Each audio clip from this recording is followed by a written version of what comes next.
I would now request the convener and moderator, Dr. Ravi Gaur, CEO OnQuest Laboratories, Mr. Hayo Altmans, Dr. Shravan Subramaniam, Dr. N. Subramanian, Mr. Partha Dey, Mr. Rohit Kumar Pandey, and Dr. Vidun Mahajan, all our distinguished panelists, to kindly join us on the dais.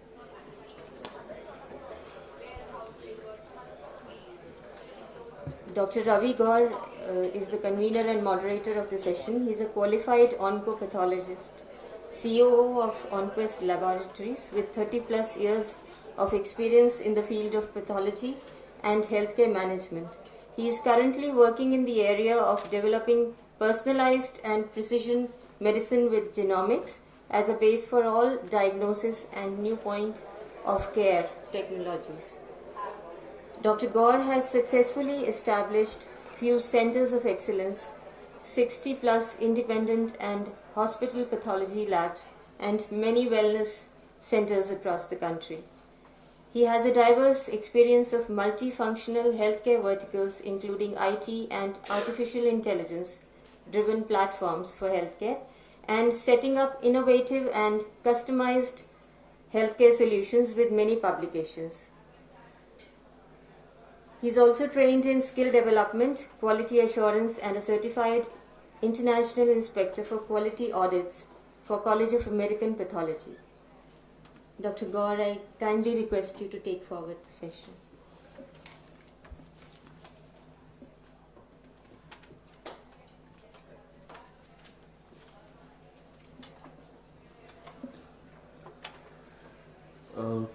I think good afternoon, everybody, and welcome to the session of Googlization and healthcare. We are already much behind schedule and almost probably an hour.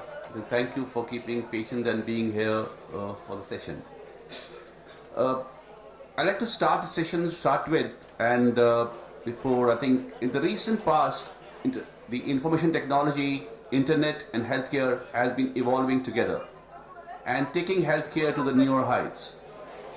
Now, technology is good, everything is looking good, but there is so much of health information floating around. So will healthcare and the information technology collide? Is it a threat or is it an opportunity? Are we really at the crossroads? And that's what the theme, what we are saying here. There are many such questions which are likely to shake and shape the future of healthcare industry. During this session, along with my distinguished panelists, will touch upon the sensitive and important issues. With that, I'd like to introduce my panel. I have with me Dr. N. Subramaniam. Welcome, sir. He is an internationally respected senior consultant, clinical coordinator, uro-oncology robotic surgeon with 35 years plus experience in his field at Indraprastha Apollo Hospital.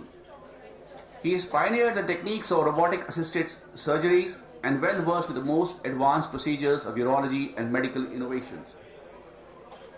He is very passionate about ethics, accreditations, quality in the healthcare, and he works at a ground level to create awareness in health and importance of preventive healthcare and early diagnosis.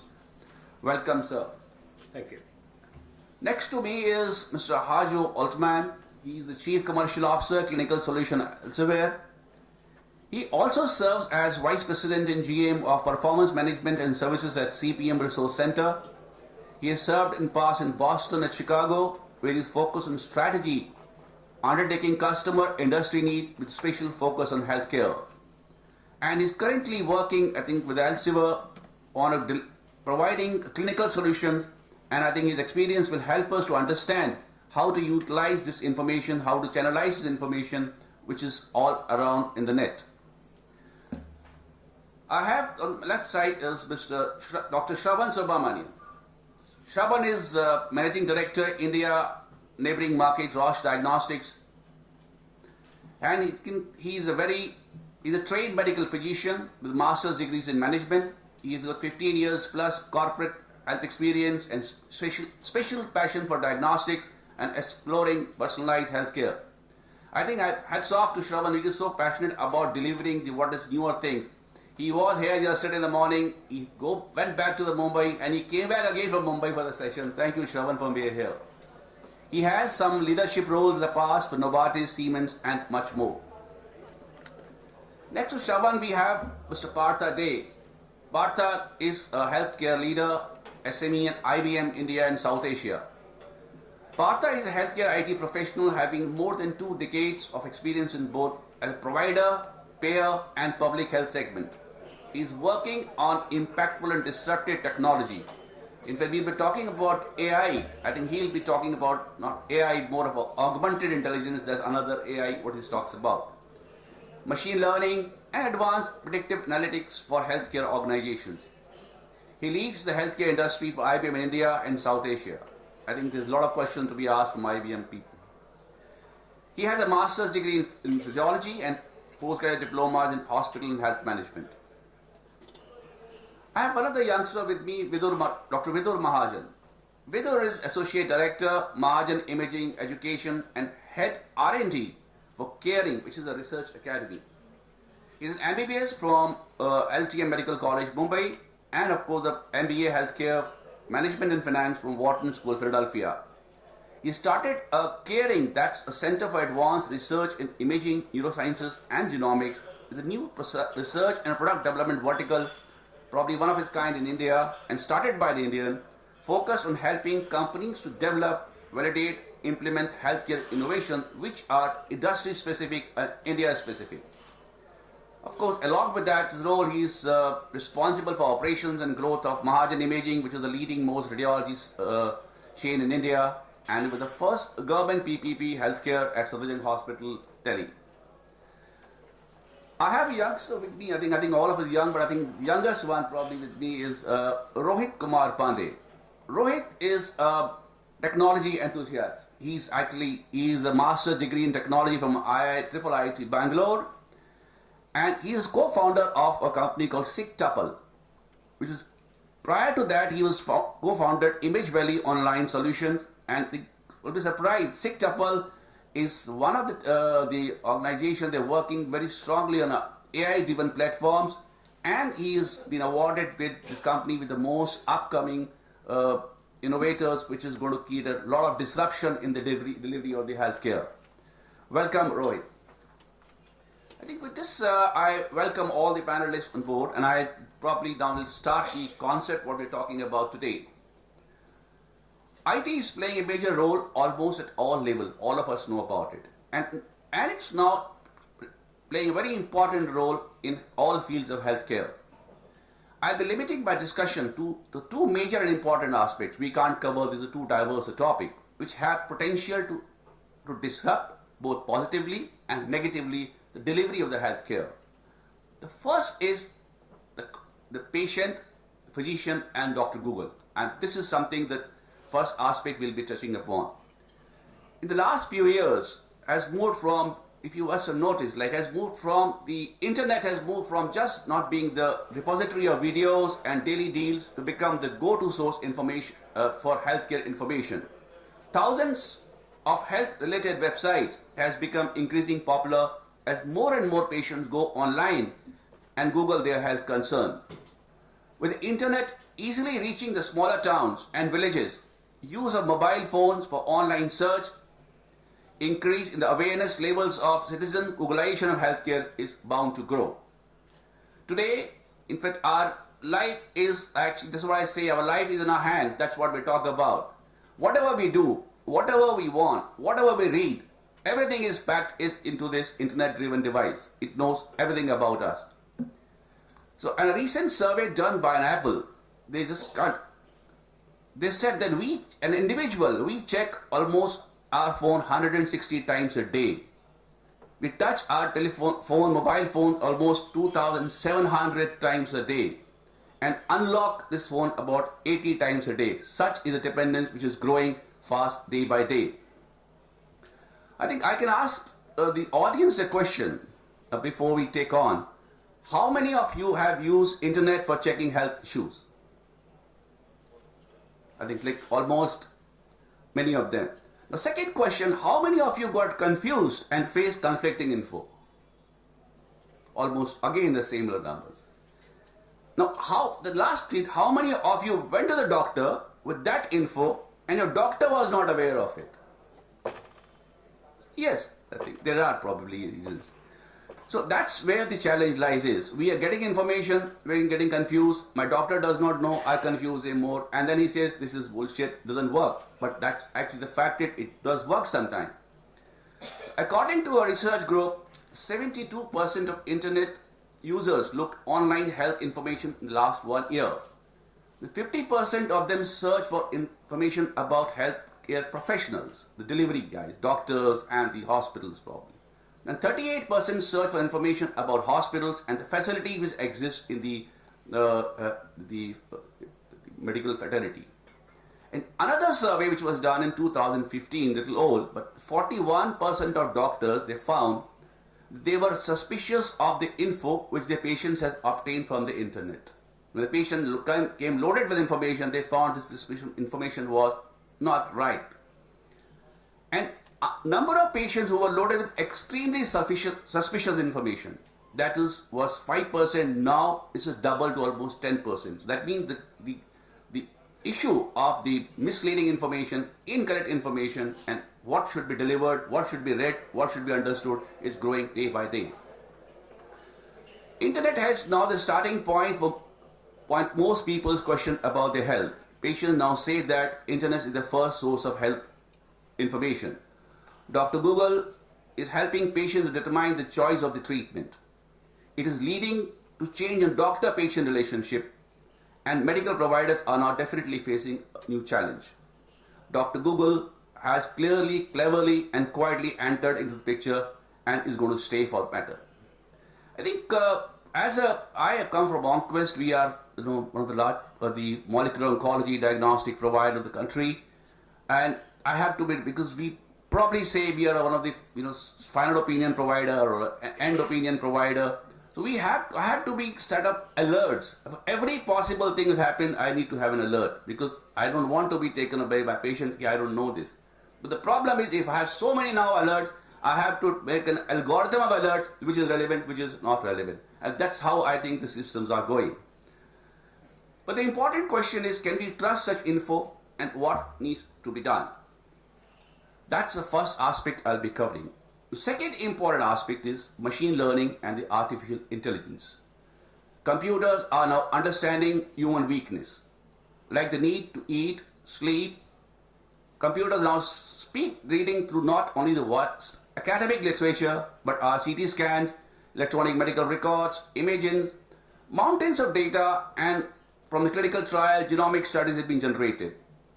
The AI-driven algorithms and data analysis is giving device and drug manufacturers critical insights into who will benefit most from the drug, and the changing the way the hospitals have to manage their administrative and clinical operations.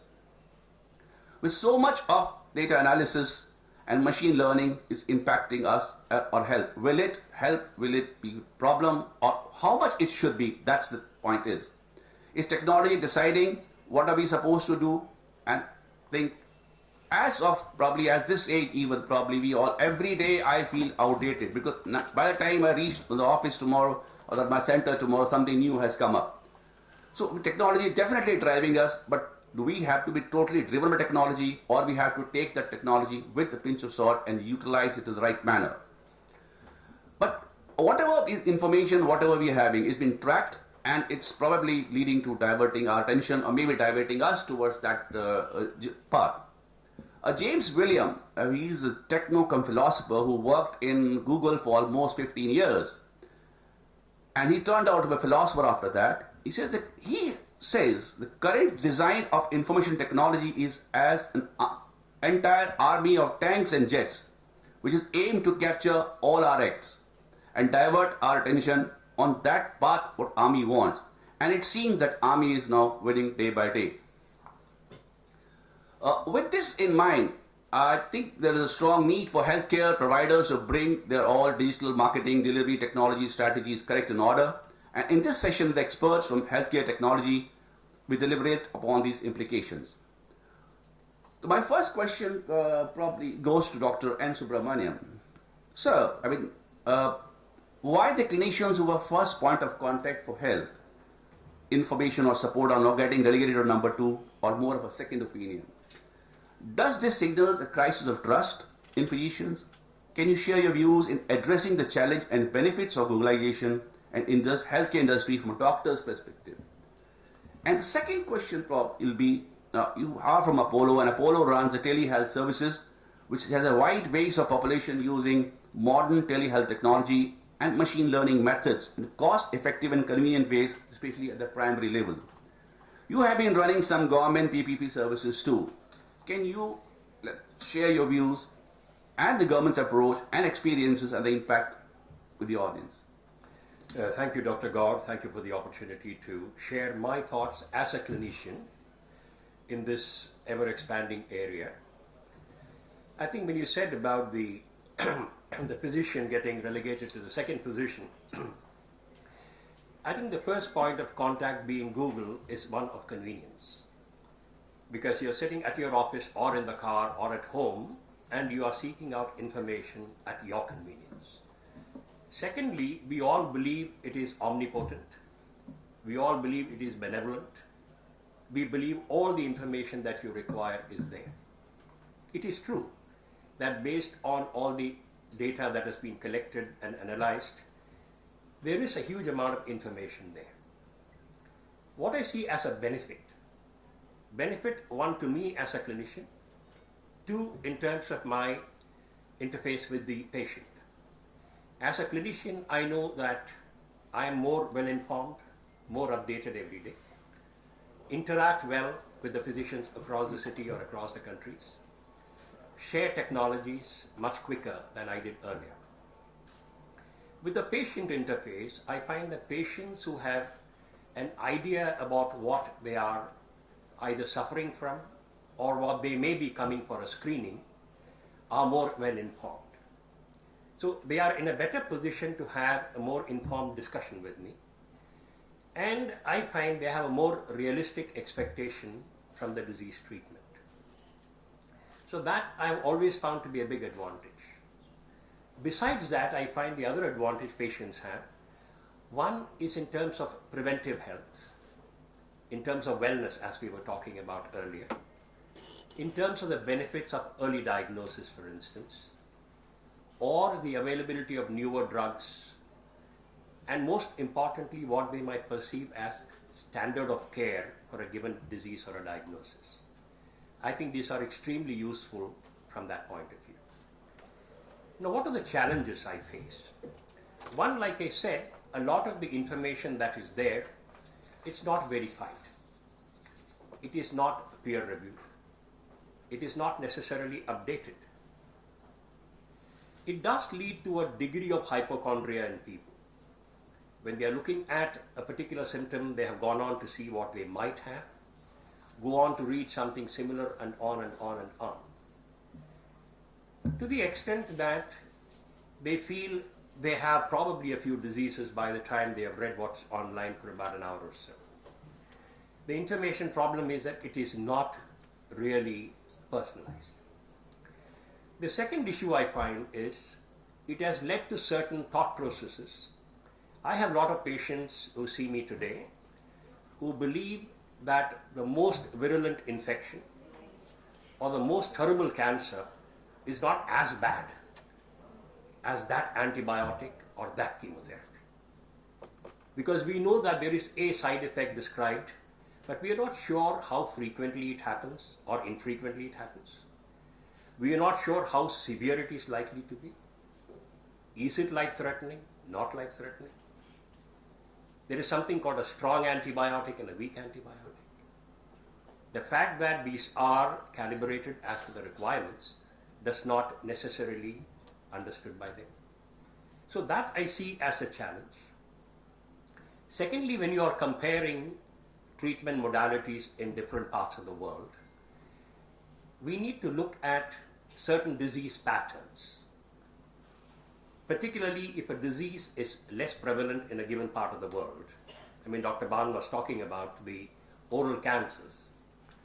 We have such a significantly large amount of oral cancers, and because of the follow-up practices of our patients, we may need to be more aggressive about it. Now, moving on to the question on the telehealth services. You see, the advantage of telehealth services again partly comes from this. What is the primary advantage here? The primary advantage is that you're using technology to move the point of care to the patient. And we've been very fortunate to use telehealth in various segments. How does it work? If you look across the spectrum, be it a video communication, is it an audio interface, or emails and other electronic communication, the patient or a group of patients is able to seek help from a distant point of view, sometimes even very remote. When you look at our telemedicine presence, it has been present not only in treating people or diagnosing people, it is there in prevention in the form of screening, it is there in terms of disease assessment, thirdly it is there in terms of providing care, and lastly in terms of follow-up. We have patients from different parts of the country or different parts of the world. So when we look at, numbers are easy to sort of understand. So I'll just give you the background. We have in the last 8 years had about 400,000 consultations through telemedicine from 270 telemedicine centers in the country, covering 13 countries and over 35 specialities. In some areas it is more useful. For instance, if you see teleophthalmology centers, because it's easier to grab the image of a retinoscopy or a fundoscopy and transmit the image to a specialist. So you're not moving the specialist to a low penetration area, and yet you have the expertise. We have 115 such centers in Andhra. Similarly, we also have what we call the electronic primary healthcare centers. Again, you have a primary physician there who has the advantage of sharing the appearance of the patient or diagnostics with a physician sitting elsewhere and seek an opinion from a specialist or a super specialist, and sometimes a second opinion. This also happens to be one of our PPP models because we have done it with the government of Andhra. Now, when you come out to the other segment on the telemedicine or telecommunications in health, we were just talking about the self-monitoring devices. In the UK, they had come across a recent study. By the facial structure of a child with certain measurable parameters, they could define close to 90 congenital anomalies just by looking at the image and doing certain measurements. So artificial intelligence as applied to use of distant medication, I think it's an excellent tool to make the services available to a much larger population. Now, you were also talking about the telemedicine in terms of emergency conditions. We have a tele-emergency center in association with the NTPC in Bongaigaon. And we also have one in Lahore and Spiti. We have a center at a 14,000 feet above the sea level, where our emergency physicians are able to monitor and advise the emergency care in such remote areas. In Bongaigaon alone, we have had close to 1,500 telecommunications. We have interactions across Africa from we get a lot of patients. We have regular tele-CMEs and telehealth consultations with them. Even within the group, we have 64 hospitals. We interact within disciplines and across disciplines in terms of our multidisciplinary meetings, have an opportunity to discuss difficult cases and obtain greater amount of information. Coming to the PPP, the biggest serving model on the PPP that you can see, we were perhaps the first to start a partnership with the government of Delhi to have a facility where patients from the government or patients who are treated from the government referred segments.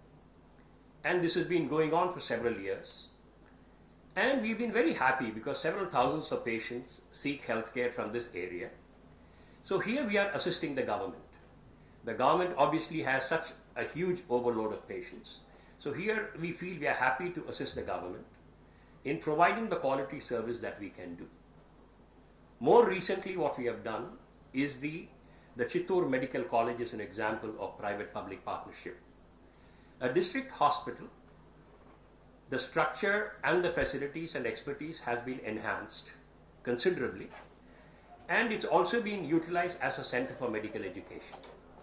So it becomes a win-win situation of a private player assisting the government and forming a very kind of a sustainable partnership in the long run.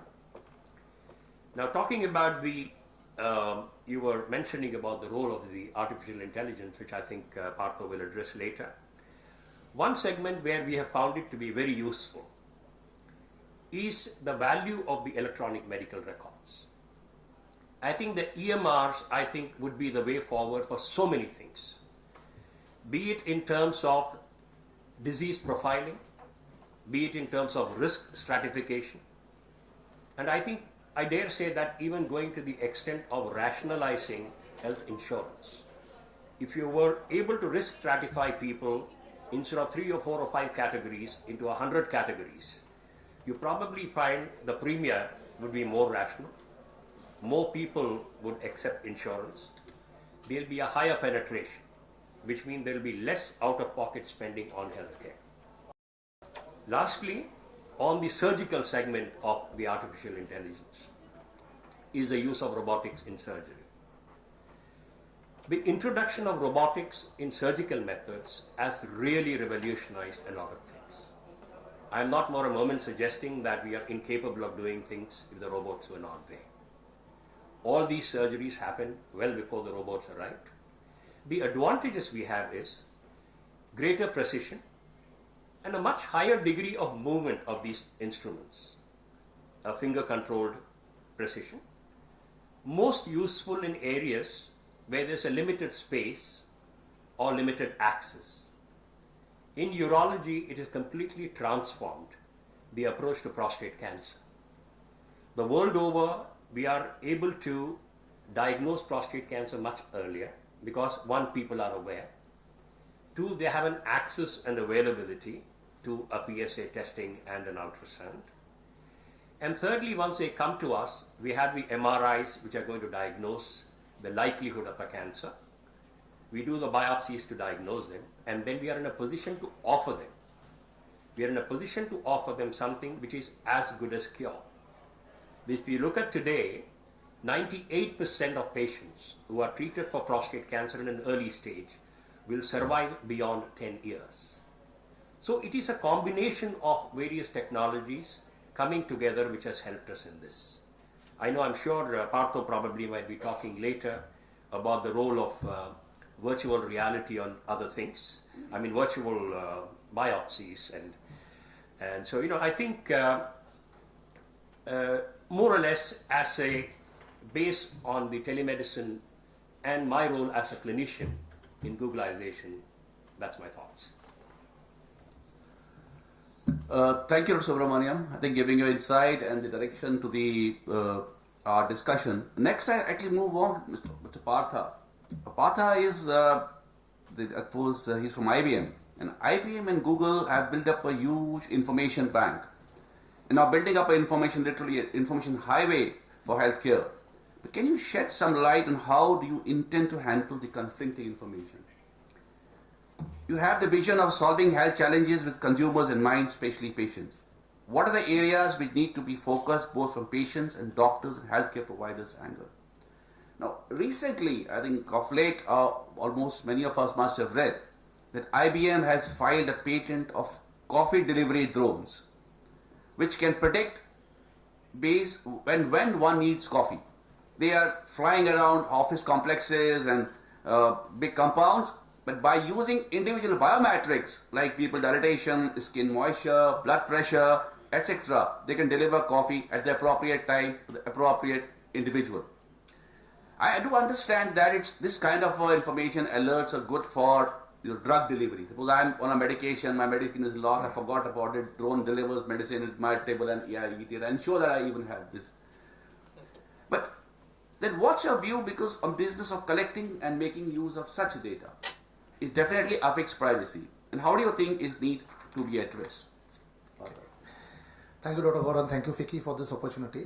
Before coming to specifically addressing these questions, I thought I'll share one area where, this is a story.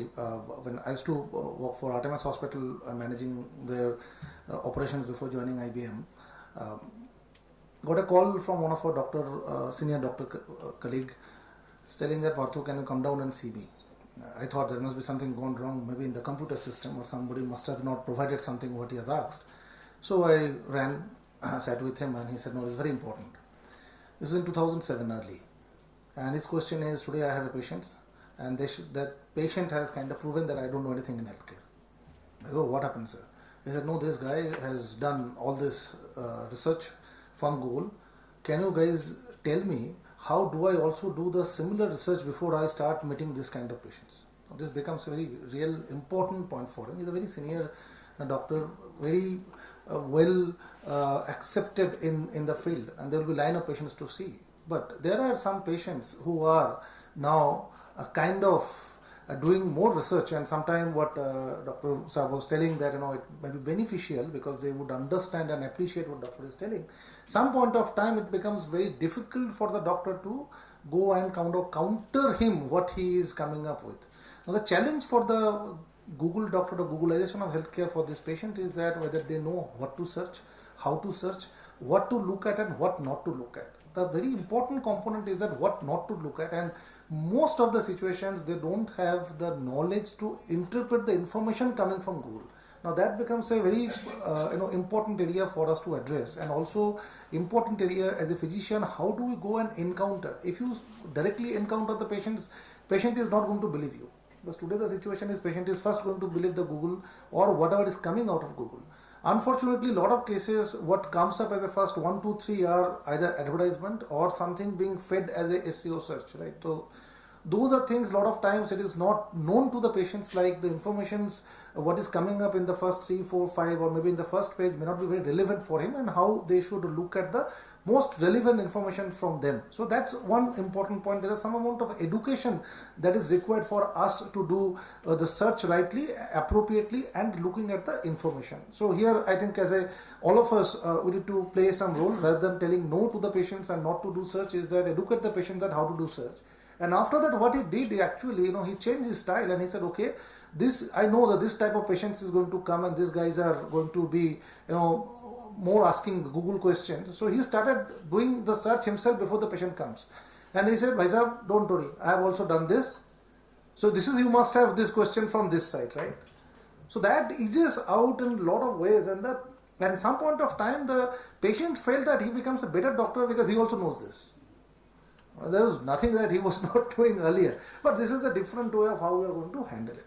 Now coming to the other point, and where IBM is working more, we are more working with the care providers. We are working less with the consumers. So whatever we are trying to do in this area of healthcare, and wherever we are using AI, is more to help a provider to become more efficient and effective while they are treating the patients.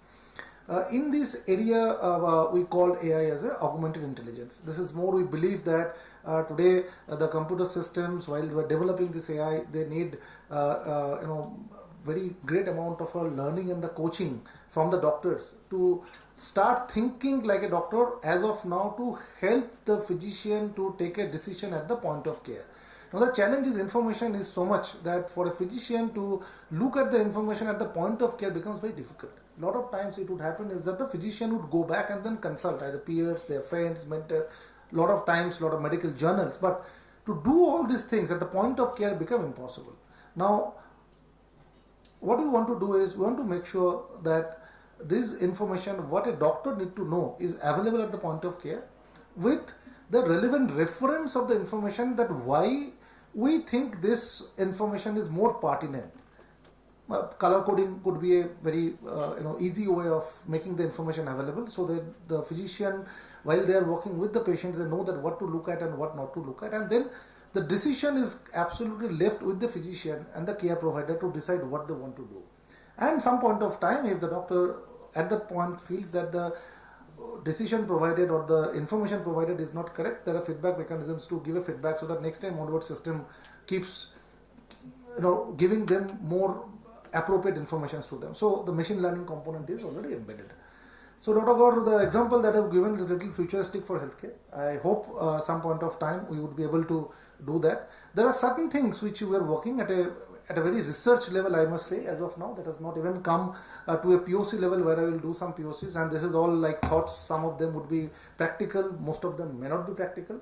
One area also we are looking at, suppose you are driving a car. Can I look at you that point of time? Because, there is a ways of looking at it, and looking at the facial expressions and how you are behaving, etc. Can I determine how today you are doing medically? Like the example, face shows lot of our emotional behavior, and from there, is there anything that you can make out?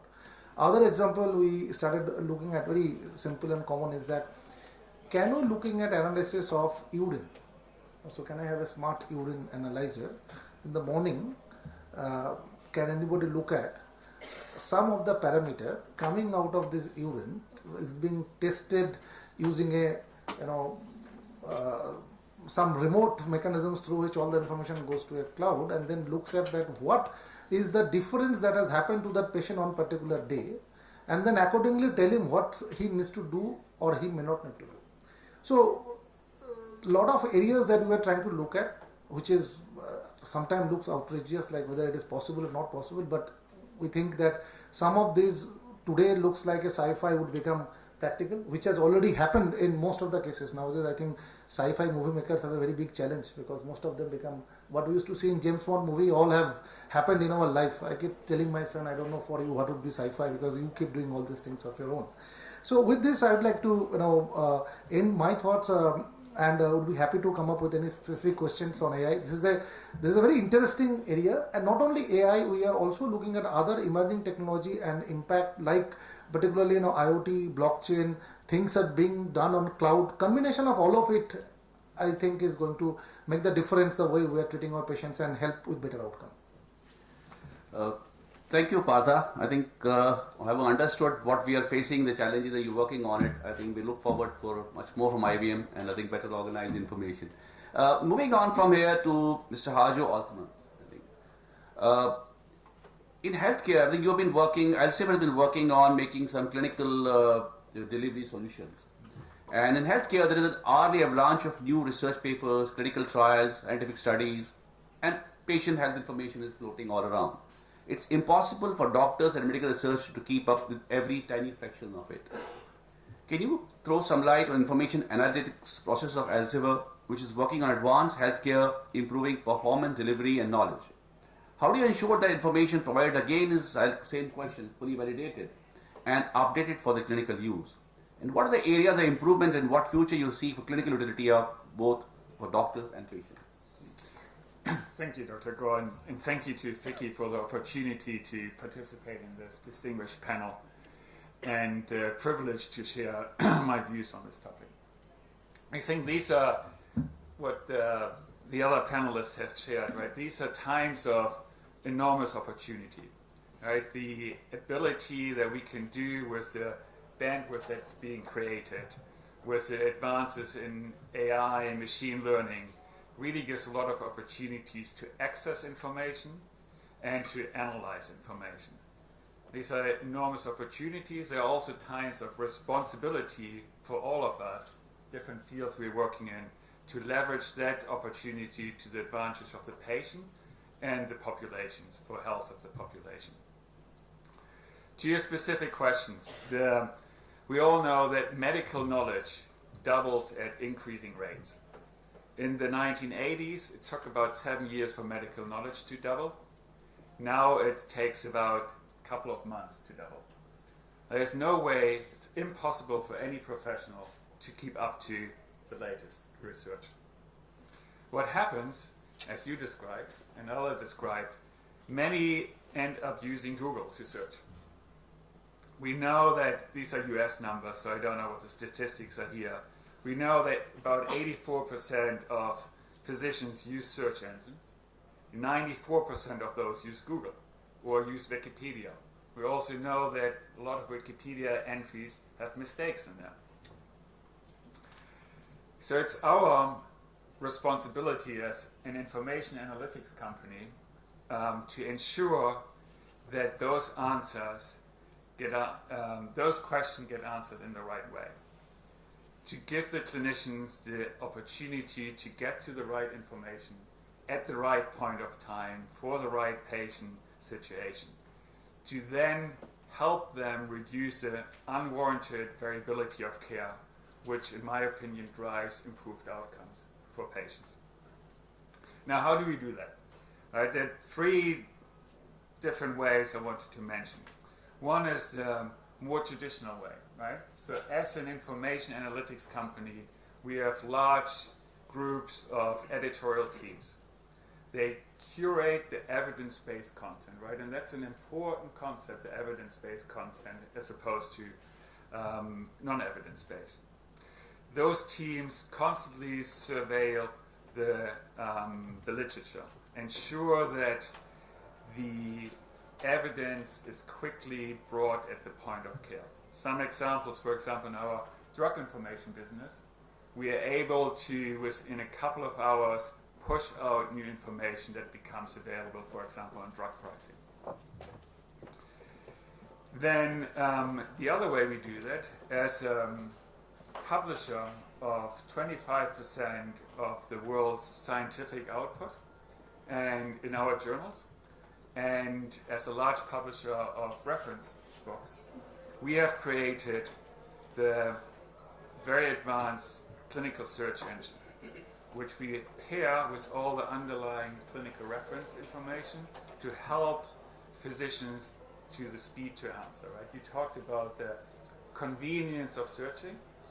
It's not just the speed of searching, it's the speed by which you get to an answer. We're doing this by having created what we call an H graph, which is a database that connects the healthcare concept and relationships on the world. We have over 400 concepts in that database with close to 5 million relationships of those concepts. So it could be a drug, it's used to cure this or that disease. Those are the relationships. The third area that we're active in, similar to what you mentioned, what is done on IBM and other areas, is to use artificial intelligence and machine learning to help us improve the way by which we create, for example, short monographs of information, clinical overviews that then can be used by a practitioner to kind of quickly scan what actually needs to be done at the point of care. Now, there's still lots of opportunities for improvement. You asked the second part of the question.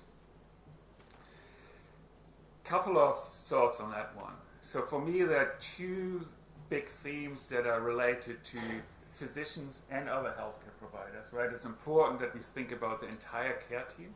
It's the physician, the nurse. We heard earlier about, or yesterday, about the healthcare reforms here, right? The health and wellness centers. So how do the individuals who work on those areas, how do they get the right information? I think that's a big question. Today, any healthcare provider often has to look up information. Due to that, right, sometimes it's inconvenient. We know that 60% of physician questions go unanswered, right? Because it's either the information there is too difficult to get that information, but that's a big amount of questions that go unanswered. We need to make sure that the information is increasingly accessible in the workflow. You mentioned EMRs, electronic medical records, right? We, as a clinical solutions provider, have a lot of efforts in place to improve the clinical decision support tools, right? So to push the right information at the right point of care about that specific patient. The first kind of generation of those tools are order sets, care plans. Increasing the drug decision support is also an area that helps, right? It improves the likelihood of using the right drug at the right point of time. Clinical alerts are the next generation. Make sure that you don't miss something you should be doing. And then finally, it's about clinical pathways, right? How do you make sure that as you're in the field of, for example, oncology, right?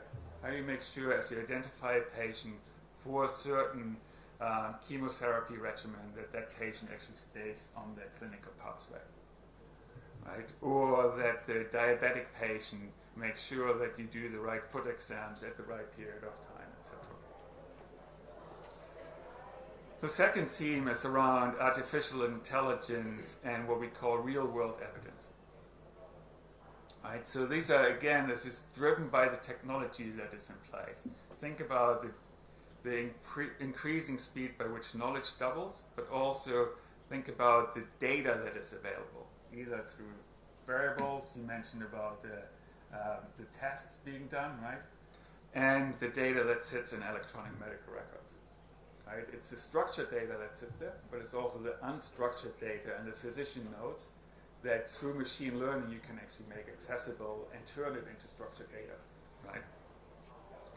That piece, I think we have the opportunity to also increasingly not just have evidence-based practice, but practice-based evidence. Right? The efforts we put in place, like other people do, to collect that information so you can actually see, I have a patient in front of me that might not fit the clinical trial that the drug was tested on, but I can now have access to all that information and can search what happened to such a patient in a similar situation in real time. Those are big opportunities. As an organization, we put a lot of effort into that. Similar use of artificial intelligence is around image recognition. So on the radiology side, right, we have tools in place that physicians use to compare what I see on the PAC system to what I see then in our tools. But now the ability with lots of data and lots of artificial intelligence capabilities to actually identify the areas of abnormality so you can provide pointers to the radiologist. Because we know about 45% of imaging studies have some kind of error in it, right? So that describes opportunity that is there to fix that. The last area I want to touch on, if I could, is on the patient side. In the previous discussion, Dr. Beng made a very good case about engaging the patients or engaging the population in healthcare.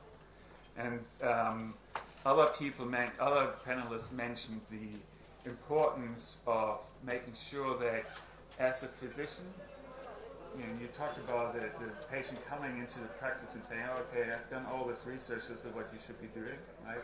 How do you make sure the interaction between patient and provider is done in the most effective way? And for us, it's really the ability of mobile devices, the access of patient to information is a big opportunity. Because if you optimize how, as a provider, you interact with the patient, how do you make sure that the patient doesn't go to Google first, but go to the resources that are supported by your healthcare organization? Those are big opportunities. We're investing heavily in patient engagement solutions.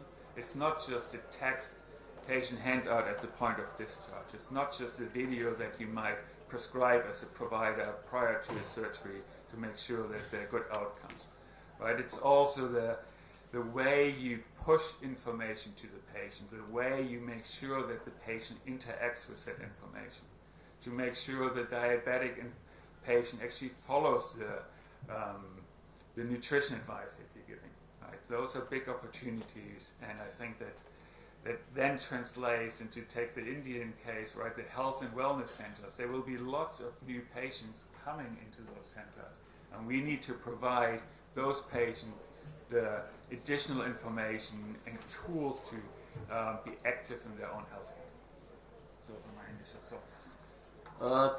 Thank you so much. I think having understood the doctor's perspective, the information perspective, and how the delivery perspective, probably how you're building it up, I think I'll move on to our next panelist, Rohit, who's the co-founder of FICCI.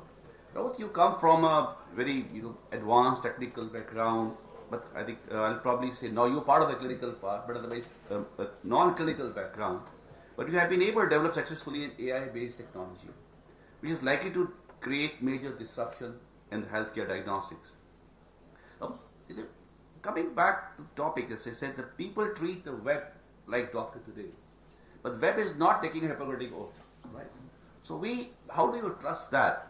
AI can Can you please share your experience on why people, like from the patient or an individual perspective, go on a Google search? What do they look for? What are all those potential patients looking for? And secondly, of course, your expertise in artificial intelligence, which is amalgamation of the cloud computing and GPUs, is touching the entire healthcare pyramid. You have developed a platform of diagnostic. Can you share the brief? How do you conceptualize and the journey, and what challenges you face, and what future you're looking for? What are the conflicting areas? Please speak up. Sure. So first of all, thanks a lot for the opportunity, FICCI. It's a pleasure to be here as part of a distinguished panel. So the company Sickable, it started with a Google search. So we were asking fundamental questions, and we went to Google to ask those fundamental questions. That you can get a pizza in 30 minutes. Why can't you get a CBC blood report in 30 minutes? And we were like very inquisitive about it. So we did a lot of Google search to figure it out why it's so difficult to get a CBC report in 30 minutes while you can get a pizza in 30 minutes. So this is how we started our journey. So Google played a major role for us to start our journey. And when we Googled some of these questions, including the pizza part and so many other questions, what we realized that the healthcare industry, the way it is structured right now, and the way it should be structured, I think a lot can be done. And we were talking about grassroots level problem. We were talking about common screening test, blood test, urine test, semen analysis, or so many other common tests.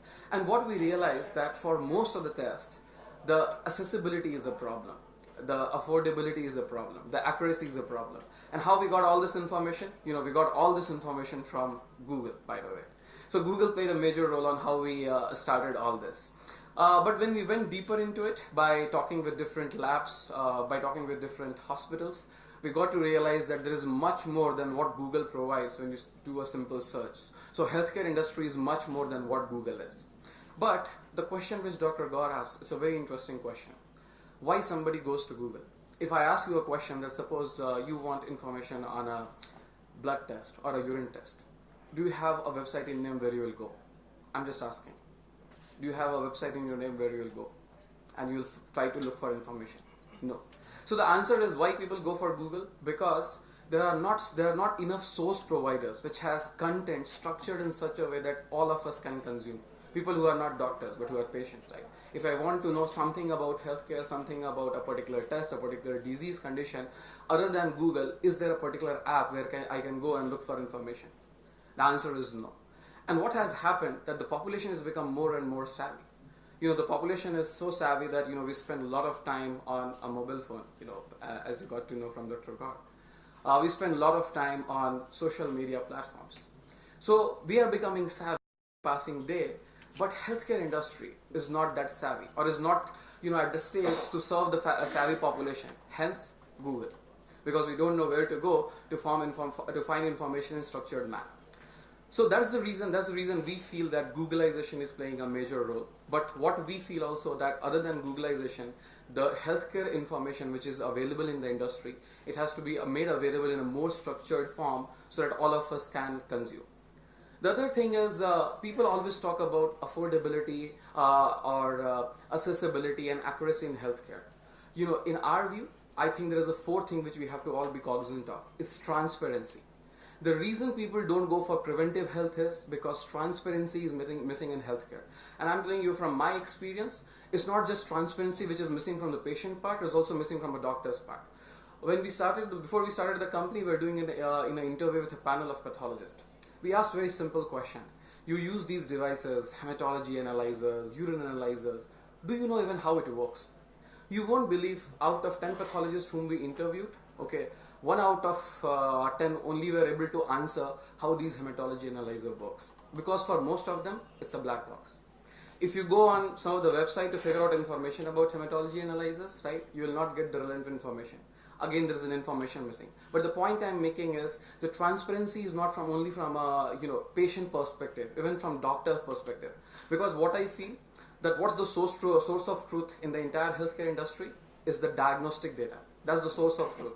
Everything else is a hypothesis built on the top of the diagnostic data coming in. And this is our reading, being a data enthusiast. This is my reading.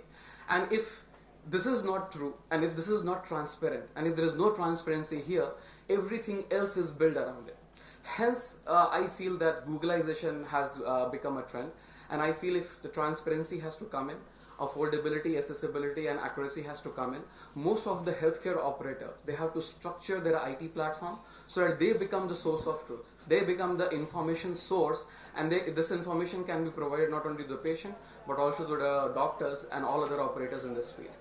Now coming back to the efforts which we are making, or the way industry is moving towards. So when we started our journey, we were an AI and data company. We felt that there is a lot of data which is available in healthcare, and AI can play a major role to come up with a lot of interesting tools and solutions. But what we realized over our journey, that it's not just the data.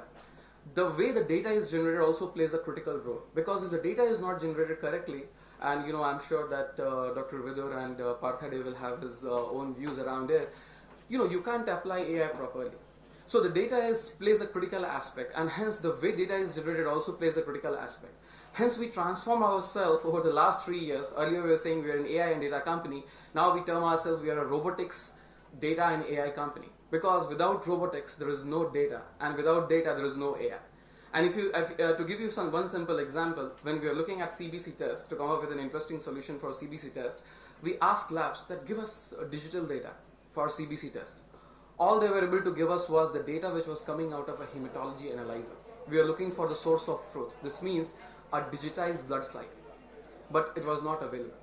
It was not available in a single lab in Bangalore. Just imagine, Bangalore being the Silicon Valley, it was not available. What we got to know, the devices which are available to digitize the blood slide, it costed $200,000. And only one lab in Bangalore had it. So if AI had to make an impact, the data has to be available in digital form in the right form. That took us from before we apply AI and before we use data to robotics, that how should we digitize data so that AI can consume it. So hence what we feel that going forward, right, if AI has to play a critical role, data has to be structured, organized, it has to be generated in a critical manner. That's the reason robotics, data and AI together can play a very significant role. And a significant role will not be only in diagnostic or coming out of a report, but in the end-to-end hierarchy. I'll just give you one simple example. I was talking with a few lab providers. I asked that, please tell me, most of the devices which you use, they consume so many reagents. Do you really know how much reagent is being consumed? Do you have the entire statistics around it? This is a question which I asked. You won't believe they were not sure that what the companies are saying, right, and how they are consuming reagents. They have a clear-cut visibility.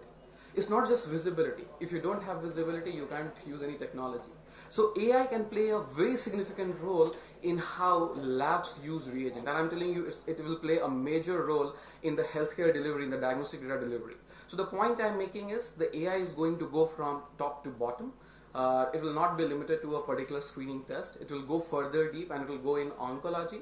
Having said that, it will not just be a AI, it will be a combination of technologies which will drive the result.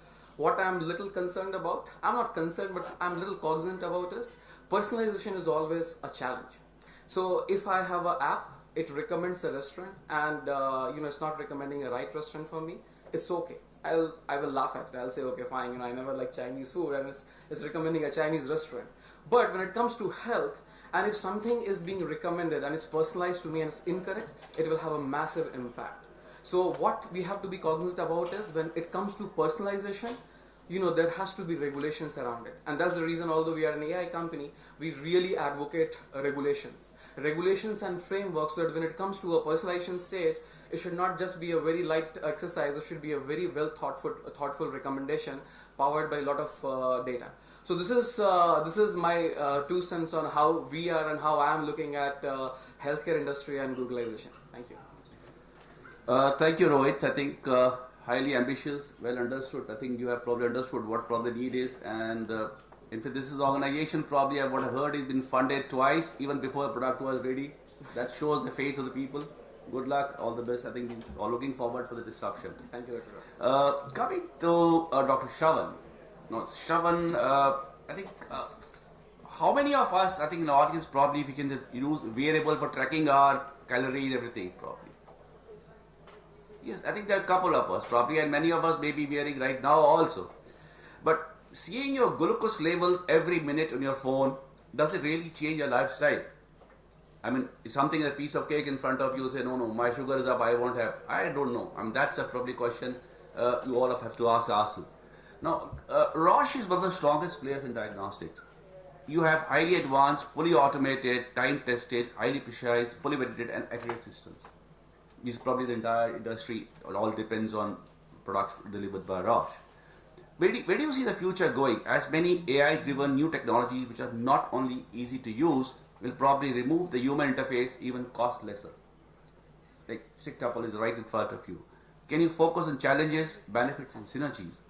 Now, how do you see the future in respect? But that's one of the passions, personalized medicine. Do you think the continuous monitoring will become a norm? What could be the challenges and the benefits? Should it be restricted?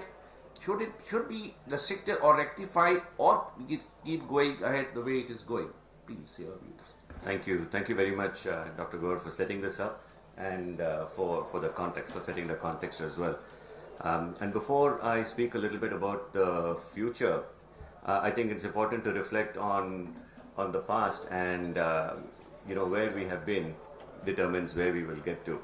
And I represent a large Swiss pharmaceutical and diagnostics company, and we've traditionally for several decades been making chemicals, reagents, and pharmaceuticals. So what am I doing here?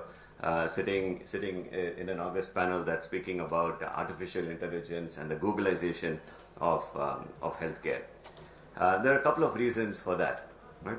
One is the border between screening, diagnostics, pharmaceuticals as a service, as a process. These borders are getting blurred. The physical space is also getting blurred.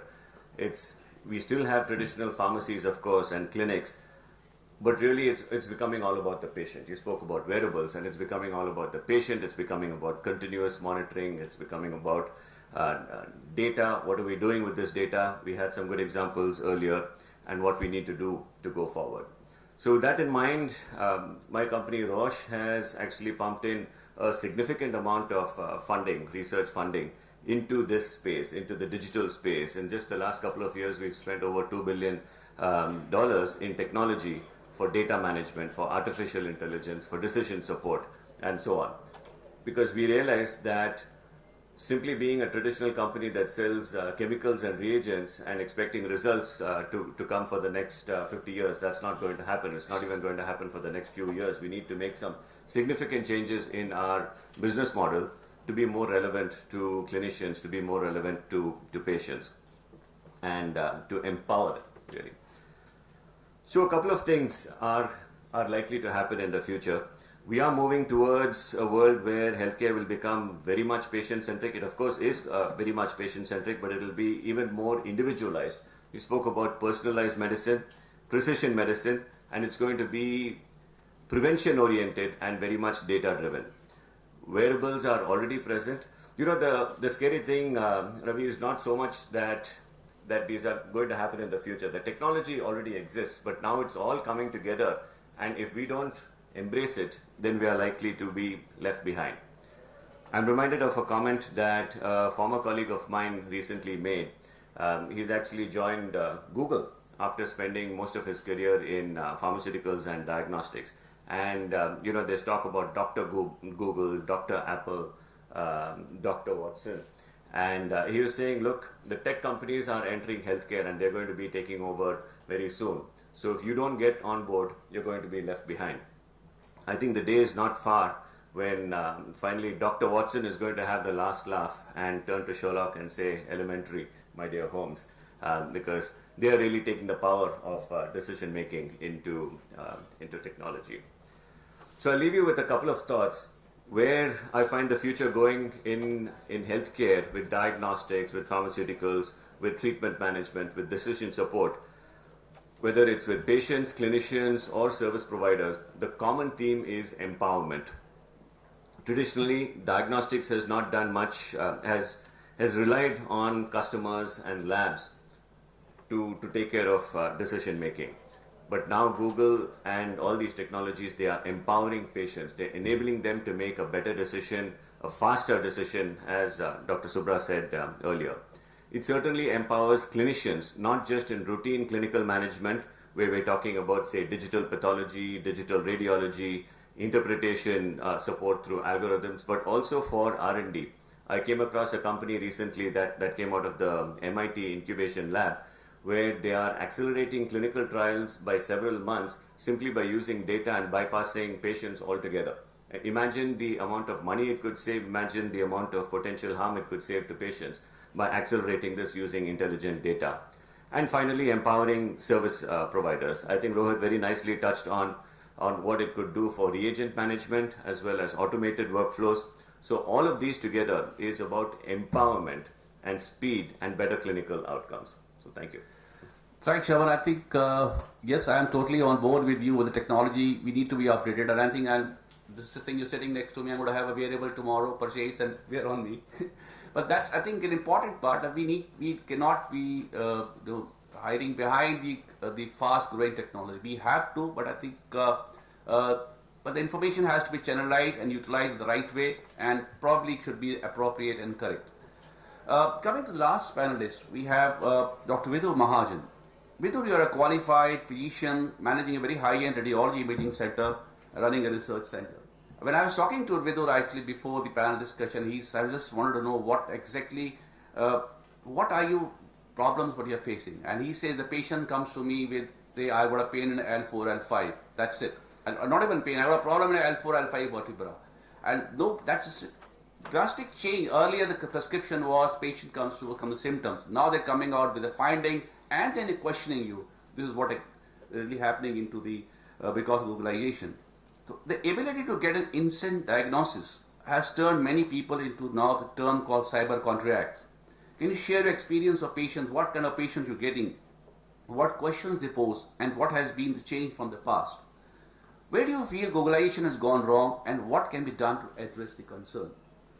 You also run an R&D center, which caters developing AU-based and digital technologies. What measures should be taken to ensure that efforts are fully useful and outcomes are fully validated, and but they're useful for the Indian health space? Where do you see the role of AI in technology, keeping in view that it can be both positive and negative disruption in delivery, especially at the primary level? Please share your thoughts. So thank you so much, Dr. Gaur, and thank you for laying that out so nicely. So before I actually get into the actual answer, I'll just maybe set the context a little bit in terms of what Googlization is, and from the panel's perspective, what I feel it is. So Googlization, so using Google effectively or using online resources, data for healthcare is the way I look at it. Googlization, using Google, again, there are two aspects to it. One is the whole patient aspect. If I'm somebody who's sick, how do I use Google? And then there is the developer or the provider aspect, like everybody else in the ecosystem, the Roches, the sick tupples, the doctors, the big companies, small companies. How do they leverage the same information in order to develop things? So even within the patient segment, there are the examples like Sir said, patients. It's happened multiple times. It's actually shocking. I run an imaging center and patients come to me and say, we say, why do you want an MRI done? Why don't you have a prescription? They say, no, I know it's a problem in my L4, L5. This literally, I don't know why it's always L4, L5. Or it's cervical. Like everybody has spondylosis in their opinion. So, then we try to push back and we say, okay, no, why don't you go show an orthopedic surgeon first? You tell them what the problem is and they'll recommend a test for you. You might not actually need an MR, maybe it's just an X-ray, you might not even need that. So then they say, no, if I tell the orthopedic surgeon my symptoms, I might bias him. And this has happened multiple times. The last it happened was yesterday with my dad. Like literally this is what somebody said, I don't want to tell the symptoms because that might bias the doctor. And then our response is again, well, what bias? If we know what we are looking for, we can do a better scan, or the doctor can do a better examination. So that is. But again, I think this over reliance on Google, which stems from easy access, as Rohit beautifully put it, right? Google is so simple. You can literally say, I have back pain, what should I do? And you'll get an answer back now with Google Home and Alexa. And the healthcare industry has failed to do it, right? So So that is definitely going to stay. So, but and we all doctors, even I'm sure enough people ask the people who are in tech companies about their complaints. So these are how Google affects private practice is I think a issue that Dr. Subra also beautifully put it. I'd like to push on the other side also. What are the benefits of it, right? What are the patients that we are actually not seeing that Dr. Google literally takes care of, like cough, cold, fever? Maybe Dr. Google, if done correctly, leads these patients to take maybe a non-prescribed levocetirizine, but it fixes them and it helps highly skilled doctors cater to patients who might be more sick or might be more enthusiastic about their care. So that is my opinion on it. One very interesting case again happened about 10 days back. Somebody known to my family very well. This patient is the person's dad, and he calls me and he says, my dad had herpes and he had a lot of pain and he'd been given these medicines. But I read online that these medicines are actually depression medicines, so I think my doctor got it all wrong and he thought that my dad is crazy and hence he gave him these medicines. So I tried to explain to him the concept of neurogenic pain and how it's the same receptors and amitriptyline and gabapentin and all those things, but it's futile because Google has won. We're defending. It's so strange. So yeah, key takeaway is what actually sir said, that maybe doctors should routinely search at least 80% of what questions come to them from Google. They should try to figure out the source of those questions and then take them bang on. On the other spectrum of Google, again what Rohit said, right? His company exists because they were able to use Google. Googleization is also not limited to just search. So Google has developed the most advanced AI algorithms out there, relying on this technique called deep learning, and they've given them out to the world we believe for free as of now. And their most impressive or most utilized library, so to say, is a thing called TensorFlow. And what TensorFlow enables any of us literally sitting in this room with zero computer knowledge, it enables us to do AI, right, on anything. And what that then means is that there are infinite AI researchers, AI companies, AI product developers across the world, because everybody is trying to solve problems in their own niches. What that also does is it pushes a lot of people into healthcare. And when it pushes a lot of people into healthcare, it leads to a lot of magnanimous kind of claims about things, because these algorithms, by their very nature, they produce great results with very little tweaking, with great data, standardized data. But what they don't do, and for what you need to go a few levels deeper, is to see why they are giving a certain outcome. Right, so we do this at our research lab. We help close to 20 research groups from across the world, from the GEs and Philipses of the world to the small 2% startup at a college, and we help them figure out why their algorithms are going wrong. Because I might have great summary statistics and great results for my algorithms developed again using all those free tools that Google gives out. But then if I don't know why a particular pneumothorax was missed by a great chest X-ray algorithm, or this is true story. One of our papers got accepted to the Lancet recently, which is the mecca of probably publication, Elsevier journal, and there we describe a case where an extremely well-performing AI algorithm labels a brain infarct as a bleed, and that is an inexcusable mistake, and it works in all the other validation data that we use, except for this one case that is actually quite, it should be the most obvious. If you train a 10th standard kid, he'll be able to do it after an hour of training. So those are questions that remain unanswered, and I just wanted to, I think everyone should go back with a thought that while there are pros, there are cons, and while there are cons, those cons need to be addressed. So thanks. Thanks, Vidur. I think we have as such probably running behind the schedule, and probably just have a couple of more minutes. This reminds me of the movie Avengers. I don't know how many of you have seen the movie called Avengers. And Avengers was starting, most of us, you must have seen that movie. There was a genius scientist who has built up an artificial intelligence system named Ultron, and which was held to protect the Earth. But the Ultron, the peacekeeping program, and was embedded in a synthetic body which turned hostile, making its mission to eradicate humans from the face of the Earth. As Earth fate hung in the balance, the mightiest Avengers had to come together to save the planet. Does this, I think, comic have a semblance of realism? I think perhaps yes. The man-machine debate, AI, information, I think just has become a matter of perspective, and it's probably like this is actually the reality what we are. And but we need to look forward. Like what Avengers has done. For that to happen, we have to become the superheroes of Avengers team, who would have we would have to save the world from extinction, but have to take a human race, a human mind to the evolutionary plane, to the next phase. I think with this, I like to by sum up anything. Subramaniam, you like to have 1 minute to say something?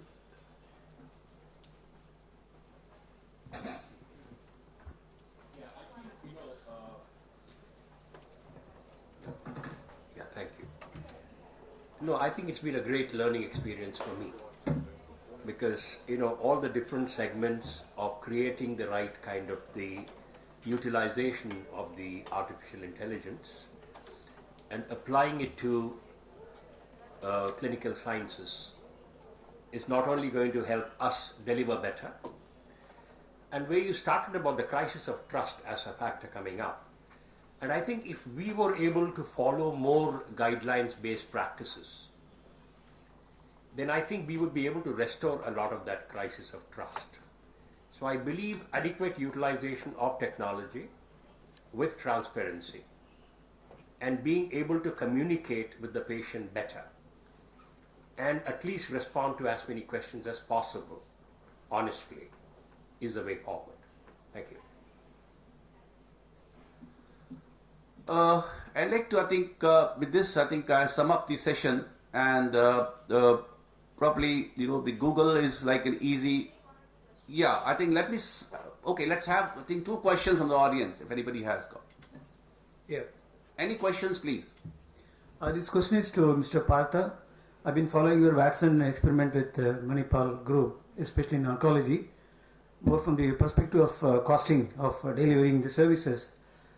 Has it expanded the capacity of doctors to handle more number of patients, especially patients who have to come from remote locations? Or has it in any way, is there a study which can tell me that how it has brought down the cost per patient of delivery of the service, especially in this field? So there are some studies have been published by the doctor who are using from Manipal, but the studies are more related to the clinical significance of what Watson is telling them. I am not aware of any study where they have done that, how the cost of a treatment has been reduced because of the Watson recommendations. That's I am not aware of. But Manipal doctors, there are 3-4 of them. They are tracking the progress of how things are happening. I hope it will take some time for them to have adequate amount of data before they go for the publications.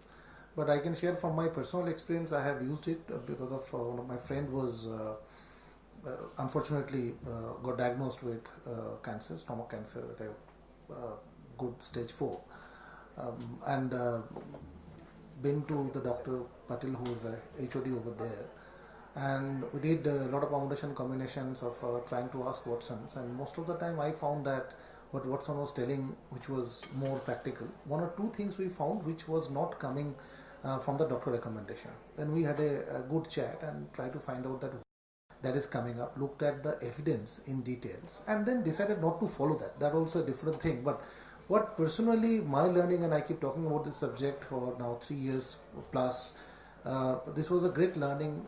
When you have your near and dear one getting through this process, then your perspective changes. So this time I really found that it really helped to understand how the recommendations are helping the physicians. Thank you.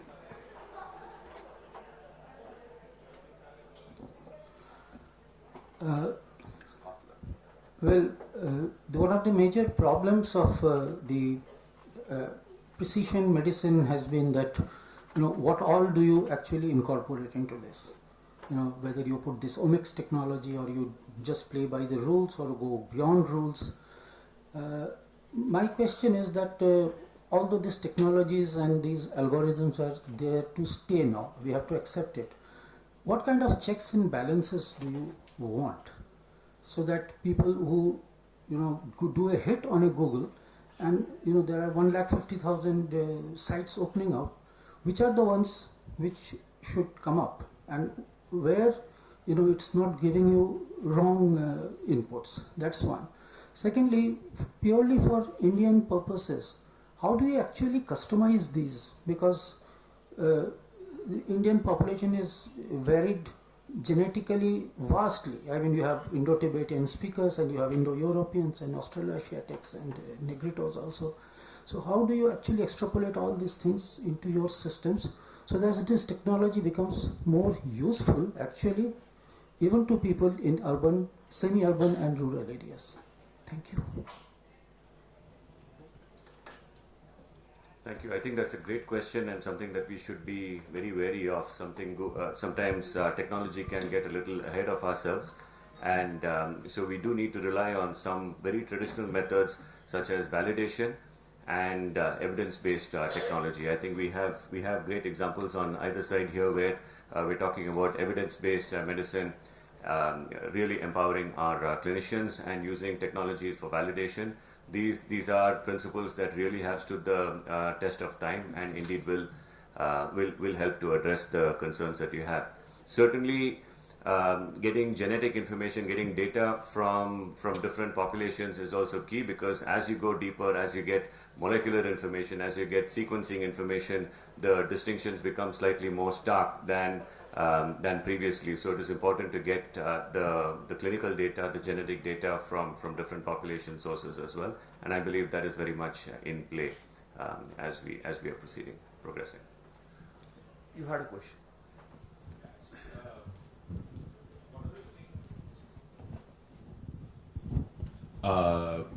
Great talk. I think this is such a relevant subject and subject matter for today. One of the things that we've been seeing over the last several years is platforms which make it easy, as Dr. Mahajan said, to democratize this use of artificial intelligence, whether it's from IBM Watson.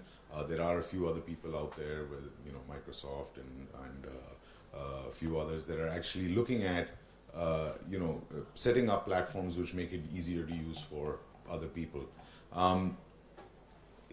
The importance of having multiple platforms which kind of co-validate, again, coming back to the point of validation, is extraordinarily important, because any underlying flaws will then amplify throughout any products that then come from those systems. So to have multiple systems is in an ideal scenario.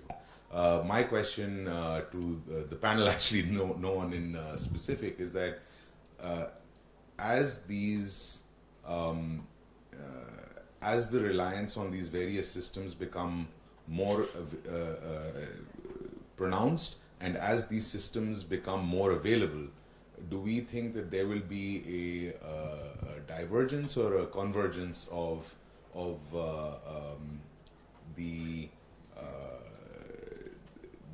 applications of these kinds of platforms? So will we end up becoming more and more narrow in our thought, or will we get more and more broad in our thought with these platforms? So again, sorry, not to anyone in specific, but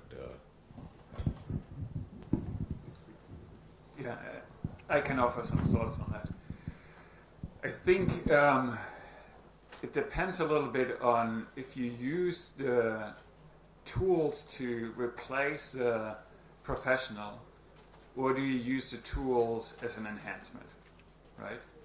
And you can have algorithmic driven diagnostic solutions. It becomes a medical device, right? And it's going to fall under those regulations. And you believe that, okay, this is exactly what has to happen, and you don't need the professional involved. Then you become very narrow, right? But if you use more data, but in terms of how you use that data, you can potentially become narrow and don't use critical thinking any longer, right? But if you use those tools as an enhancer and as a tool for the professional to have access to all that data and have access to additional brain power, if you wish, right, to use that information to come to a better conclusion, come to a better plan of care, come to a better way of engaging the patient in their health care. I think then you broaden it out. Thank you. We have, Shobha, can we take one more question? There's one already. I think we just discussed off, right? Because we already overshot our time and we are, so with this, I think the Google, although is easily accessible, we can secretly talk, around the clock is available to us. But I think we should think twice before consulting Dr. Google, because probably first thing I mentioned was not covered by Hippocratic oath, and the secrecy probably will all be leaked out. But there is an issue also. We can't get away with what Shravan said, that in my opinion, doctors, if they shut down the patients whenever they come up with some information, I think they are not going to even tell you what they really want. So the key to it is doctors ultimately has to spend time, and industry probably have to deliver some mass communication methodology to develop and build a rapport with the patient, understand what exactly they want, how do they want. Motivation, because if you don't do that, I think patient will walk away to somebody else. Dr. Google is already here. With that, that is strong. I think I sum up that the Googlization will come one day, fundamentally shift the way the healthcare has been delivered and consumed for sure. But there is a strong need to validate the info and channelize it for right use, best practices in the interest of health of individuals, doctors in Indian healthcare. Thank you so much.